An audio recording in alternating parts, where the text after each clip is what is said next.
Welcome to the Pub Date Podcast, the show where two book broads discuss what should happen before, during, and after your book publication date. Brought to you by Broad Book Group, with your hosts Vanessa Campos and Jen Dorsey.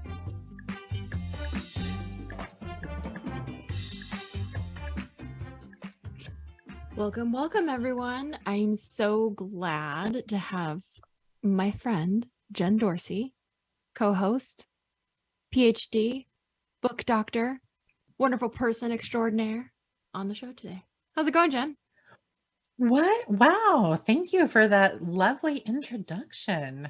Well, I realized that we rarely introduce each other like this. It's just like, hey, if you forgot, this is Jen. Can I, this is going to look really weird in the video because I kept my picture up and we can't see Jen, so they think I'm Jen. Well, Jen with a beard. Jen with a beard. Jen is calling in today. She is. She's calling in remote. She's on the road with 8th graders or something. No, I don't know. She's somewhere. Weren't you doing a field trip somewhere with some 8th graders or something? We leave tomorrow. Yes, we leave tomorrow for Washington, D.C. for the big classic 8th grade trip. 3 days of just walking a million miles and then, crashing at the hotel every night. And trying to keep them all like little ducklings, all lined up and not wandering away. Yeah, exactly. I'm going to remember why I decided not to be a teacher. That's what's going to happen.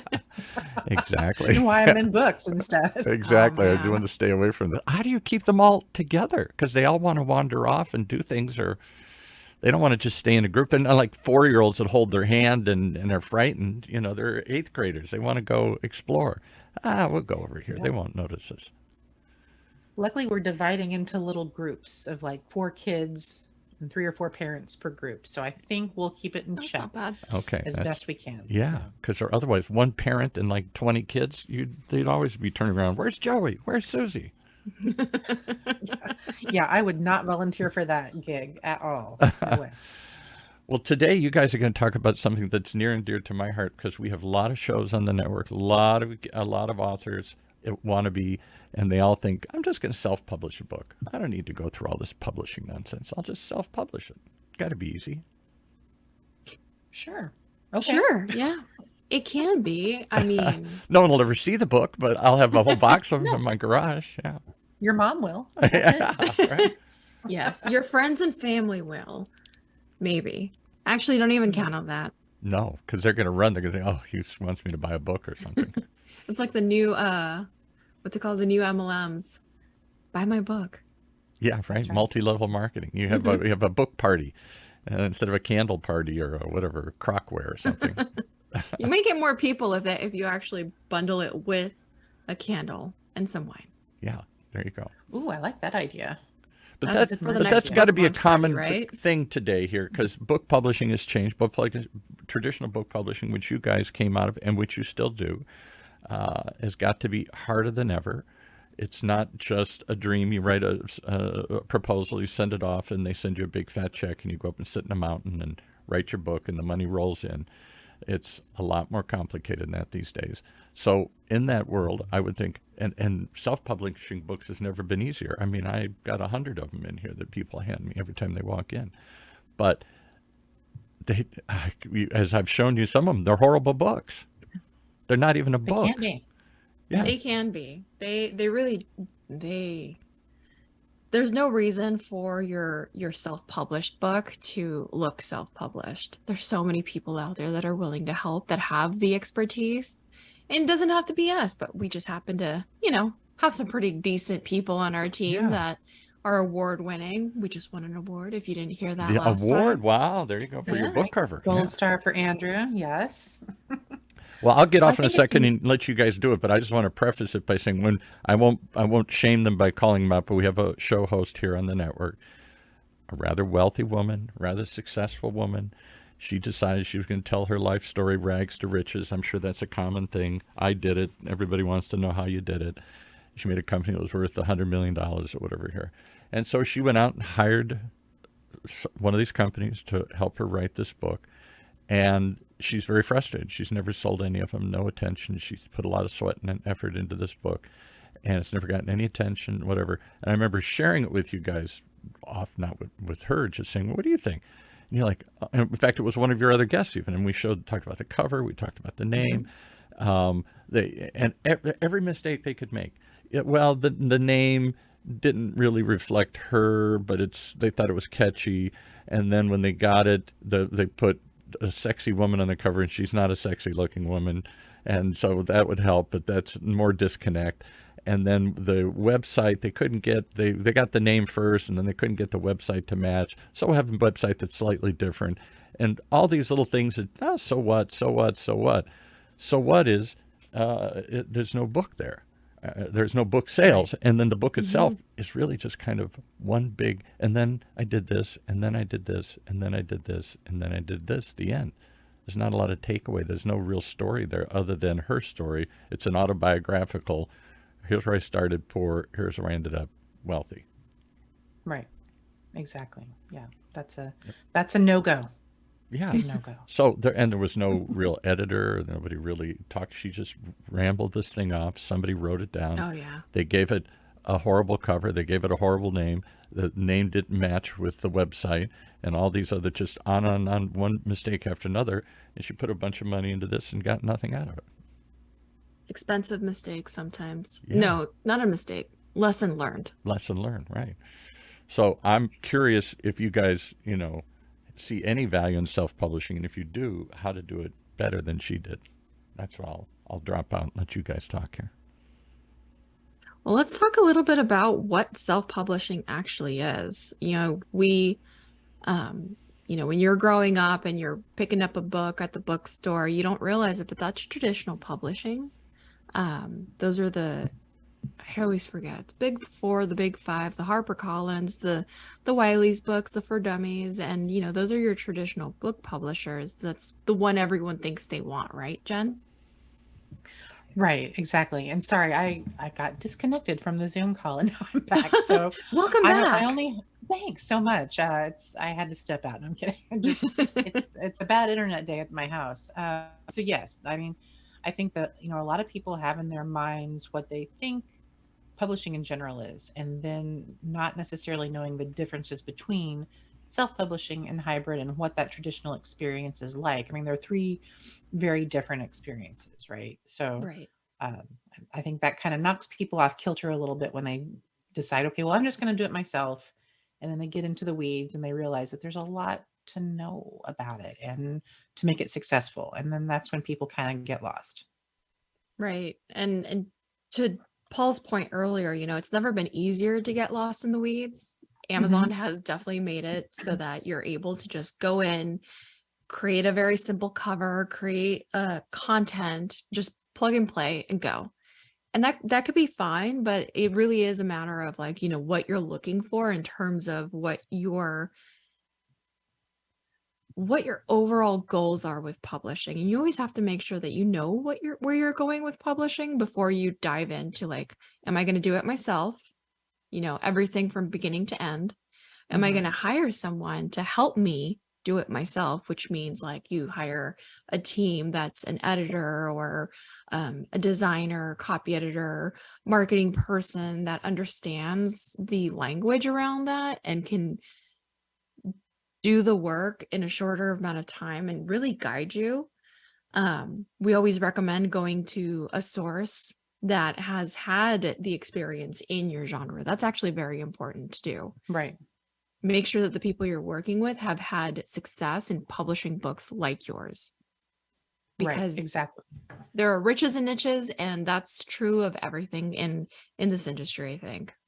Right. And I think when you're going out to find those helpers, ask that question very specifically. And if someone says to you, oh, well, I just do all of it, I do any of those kinds of books, then I think you need to be very careful about moving forward with that person, because, we are not all things to all people in publishing. And so if you find someone who, you're doing a nonfiction book, that they've done great nonfiction books, that's awesome. But, let's take you and I, for example. We readily admit that fiction, as much as we love to read it, is not our area of expertise when it comes to publishing. That's not what we do. It's a different kind of publishing. I can read a book as a reader and say I liked it or I disliked it, but as far as knowing how to do pacing and plot and character development, that's just a different skill set for you and Right. me, right? Or children's books, very different skill set from what we do, or poetry. And so if you have someone who says, yeah, I do it all, then I would be really wary of of working with that person. Yeah, and you would think that like, oh, okay, well, maybe the editor or the marketing person needs to be very specific to the genre, but you don't consider like, oh, a layout designer. Layout is actually really, really important depending on the content of your book. And I Right. think that a lot of people overlook that and go to Fiverr or something like that and don't do their due diligence and see what else in their portfolio they've done. I think that's something really important. We don't really take into consideration how important a I'm using the word important a lot. If you haven't gathered, this is very Well, important. it is, but you know what? You're spending money to do this, right? I mean, it's a different Right. experience than traditional publishing where you're possibly getting paid in advance, even if it's a small one. You're being paid to write a book and to produce the content. But when you're self-publishing, you are paying the bill. You're footing the bill for all of it, for printing, for design, et cetera. And so you want to be a smart, well-educated customer if that's what you're doing. Exactly. And I think it's really important that we point out the fact that you get what you pay for. I realize Mhm. that there are going to be a lot of people who are starting up in the industry as self-published Sherpas, have you? People who are guiding you through the process who may have been already in book publishing. But at the same time, I think it's important to understand that $2,500 to get your book published and from beginning to end is a great deal, but it may not include everything that you aren't even thinking about asking when it comes to self-publishing. Right. And, to kind of be in your sandbox a little bit, I think you have to think of the marketing pieces of this very early in the process. It's not wise to just say, I like this topic. I want to write a book about this topic. I'm going to write the book and then figure out the marketing. If you truly want to sell books, if you truly want to market books to your intended audiences, you need to think about the marketing at the front end, just like a publisher would. Just like when someone comes to us with a proposal, we look and say, okay, what's the marketing potential here? Is this person a good subject matter expert? Are there opportunities to sell this book to, the associations they are with, or, through corporate or through their own email list or through their social media? You have to ask those questions of yourself. And if that's your goal, I mean, if your goal is just to say, here, I did a book and it's printed, ta-da, that's one thing. But if you Right. want to make those connections and sell the book, you got to think about that and really analyze yourself as the right author for this topic. I will never forget, I work in a co-working space and it's shared with a lot of different kinds of professionals. And I was discussing books with someone who shares the co-working space. And he said, well, I want to write a book about this. And I said, great. Is that what you do for a living? And he said, no. He said, it just interests me. I'm just interested in the topic. And I said, well, then you shouldn't be the person to write a book about it. And he was flabbergasted that I said this. He's like, but I like it. I like the topic. I said, yeah, but if I also like the topic and I want to come buy a book, I want it to be written by someone who knows, who like Right. works in the topic area. And so you have to ask yourself that, even if it's self-published, like, am I the right person? Is this the right book? Is it even a book, or is it maybe just an article? So be look at yourself with a critical eye, as well as everybody else that you're going to bring to the ball game. Right. I love the fact that you said think like a publisher, because in reality, if you do go the route of self-publishing, it's not that we're saying you can't.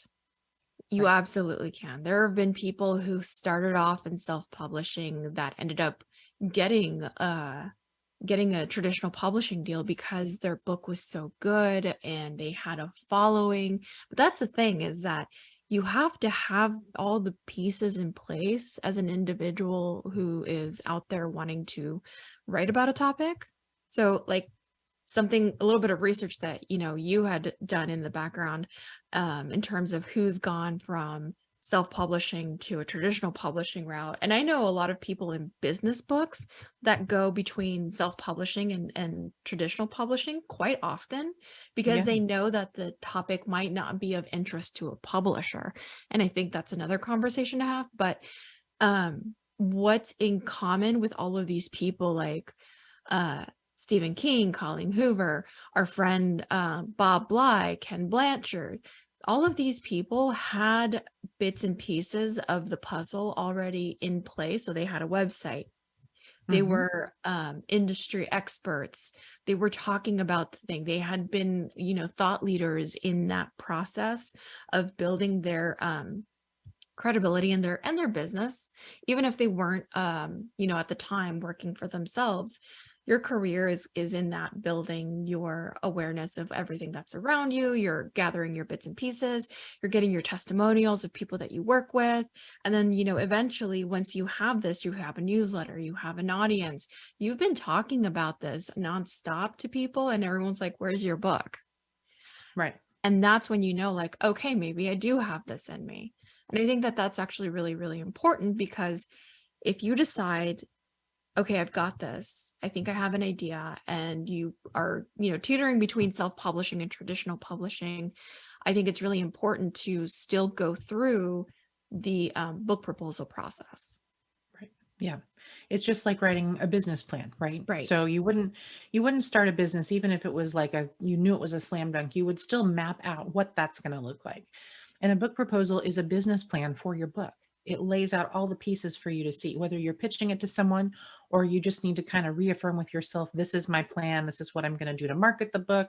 Here's why I'm the right person for the book, all that good stuff. I mean, it just helps center yourself in the conversation, I think.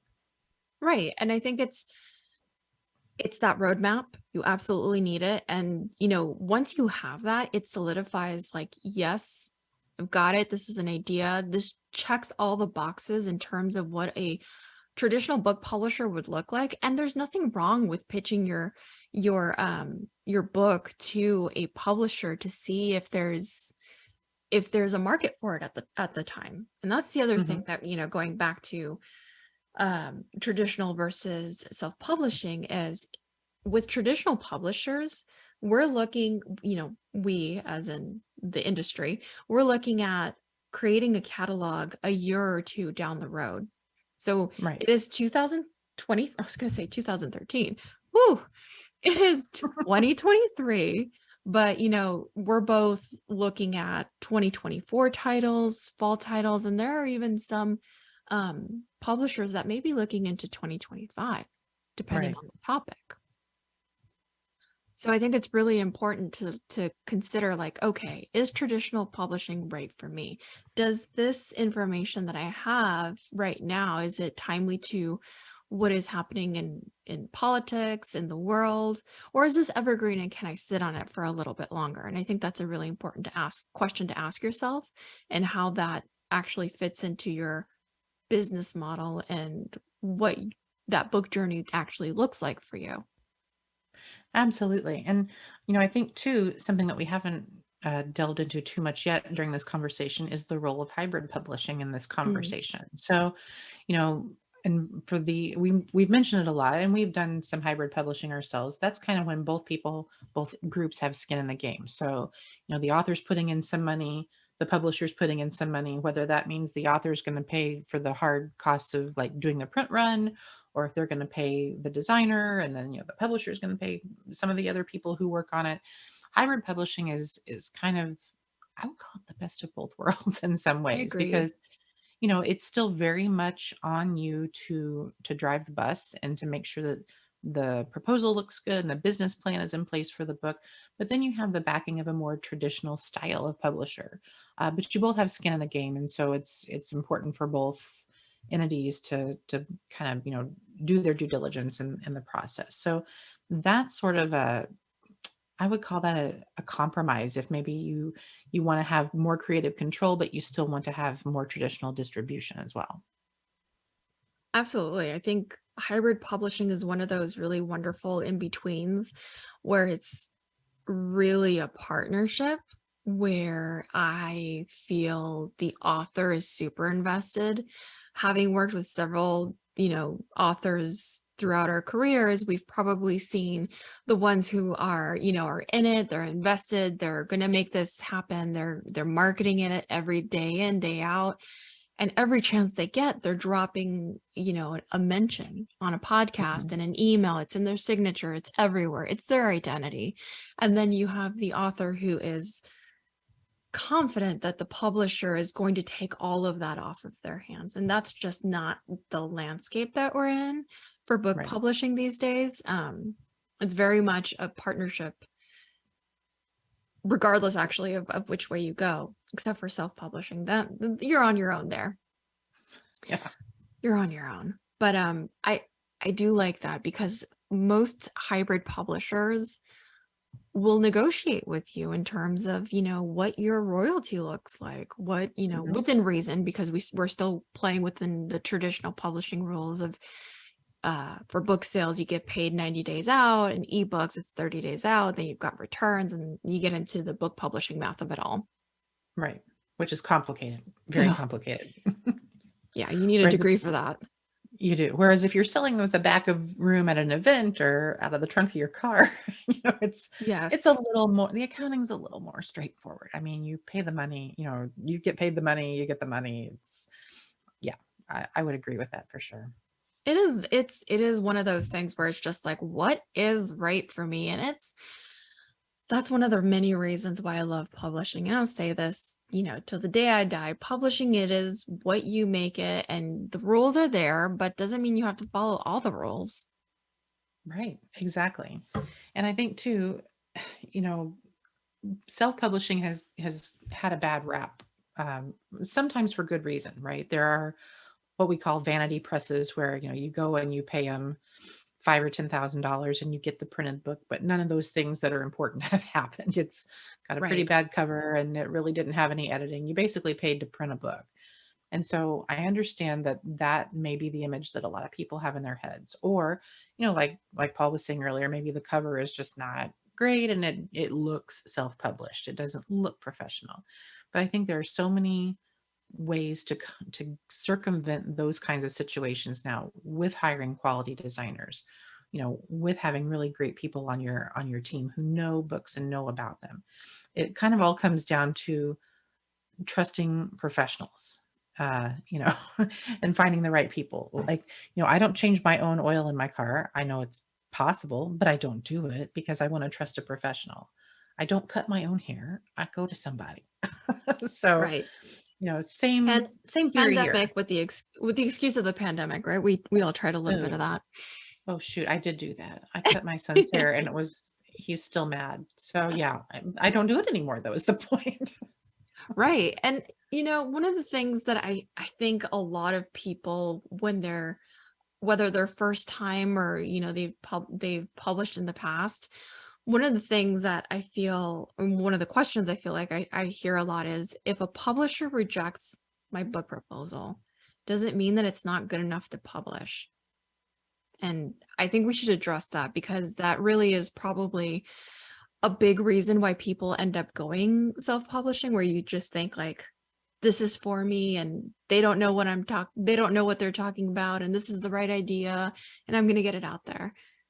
Do you think that there's any truth to that?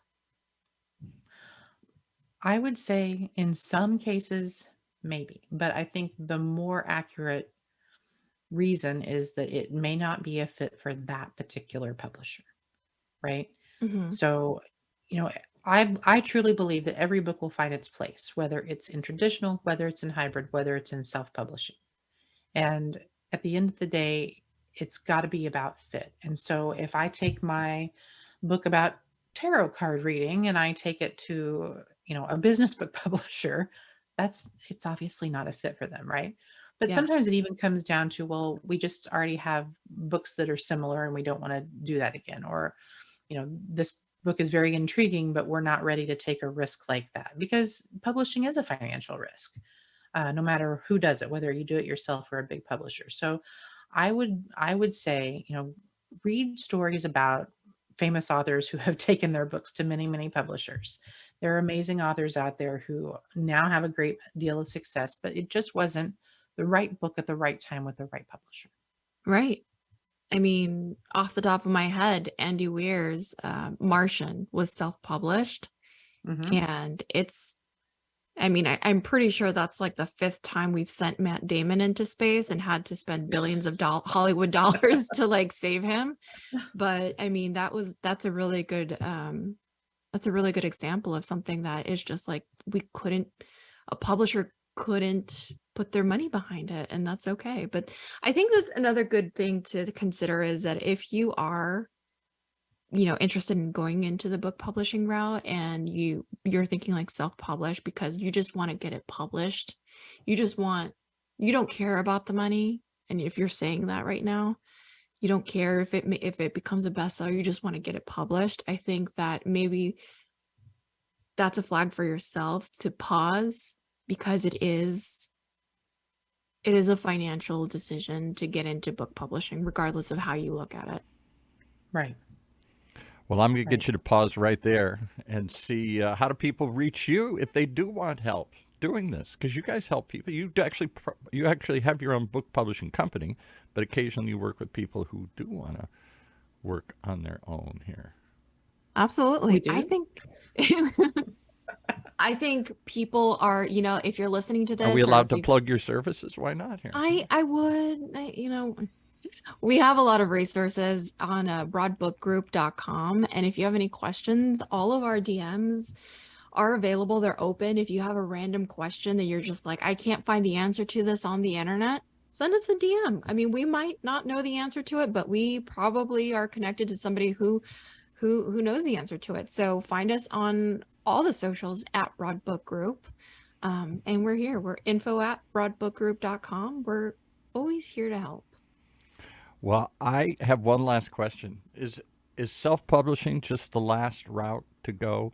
It's because, like you mentioned, this guy wrote the book about Mars or something. Nobody else will publish your book, so you publish your book? Or is there an advantage to doing it yourself? Doesn't seem to be any advantage. You don't have any help. You don't have any marketing. You just kind of want to get the story out and hope somebody sees it. I think the advantages come when you yourself as an author, and I'm speaking to like business authors or authors who are in fiction that have a following, when you know that this is a good story and you just want all of the creative direction, just make sure that the people that you're working to get the book out there have experience in your genre. So hire that cover designer that knows how to make something that pops, so that you're not left looking like an amateur, because you're not an amateur. And I say you got to have a gen. You got to have an editor. Everybody thinks they don't need. You got to have a gen. Yes. Oh my goodness! Everybody just goes on and on and on. It's brilliant. It's perfect, and then they start pulling it apart. I've had that experience before, and you're like, you're crying, but I thought this is perfect. Well, it's perfectly unclear. It's perfectly. Don't let your mom be your editor. Yeah. Oh, good God, no. Or your cousin or your aunt who loves you very much, just because they like grammar. Liking grammar is different than knowing how to edit a book. And I would say, too, please get yourself a Vanessa who knows how to market a book. Yes. Lots of people say they are, quote unquote, marketing experts. And that's great. General marketing is a good skill to have, but there's a specific skill set for how to market a book. It is a different animal. It's a different flavor. And so if you're hiring marketing help, which you should, it should be someone like Vanessa who knows the book marketing industry. It's different than marketing ketchup. 100 years ago, when I was an entertainment publicist, the only projects we wouldn't touch are books. I quickly learned books are a different breed of cat. They're a different animal. Yes. 100%. Okay. Well, there you go. Get somebody to help you out. Don't just sit down on a weekend and write your life story and then go pay somebody to put it in print for you here, because not much is going to happen with that. Yeah. A weekend is not enough to put out your best work. No. Absolutely not.